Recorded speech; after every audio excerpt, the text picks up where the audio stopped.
அதிமுகல இருந்து வெளியே போனவங்கல்ல அதிகப்படியான எண்ணிக்கை இருக்கு. அதிமுக 3வது இடத்துல இருக்கு. அதிமுகல இருந்து வெளியே போனவங்களோட எண்ணிக்கை அதிகமா இருக்கு.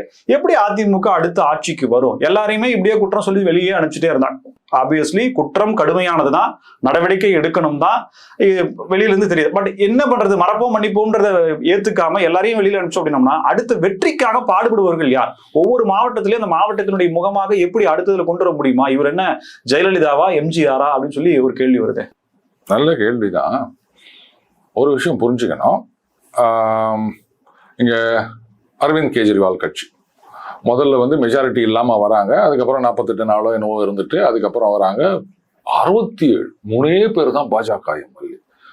அந்த அளவுக்கு ஒரு மாபெரும் வெற்றி, தொடர்ந்து ஜெயிச்சுட்டு வராங்க. அவங்கள நீக்கவே முடியாது அப்படின்ற ஒரு நிலைமையில அரவிந்த் கெஜ்ரிவால் அவர்களே தோத்து போற நிலைமைக்கு கொண்டு வந்தாங்க.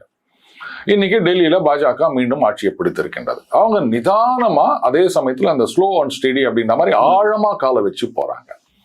இப்ப இந்த 5 வருஷத்தை ஒரு வாய்ப்பாக எடுத்துக்கொண்டு கட்சியை வளர்க்க வேண்டும். முதல்ல அடிப்படையில ஒரு விஷயம் புரிஞ்சுக்கணும். அதிமுகவும் சரி, இன்ஃபேக்ட் இன்றைக்கு திமுகவும் சரி,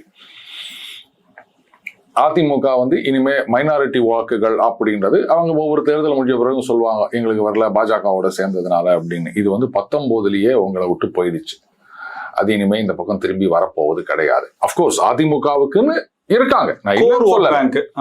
அந்த மைனாரிட்டி வாக்காளர்கள் ஒட்டுமொத்தமா போயிட்டாங்க சொல்ல, இவங்களுக்கும் இருக்காங்க.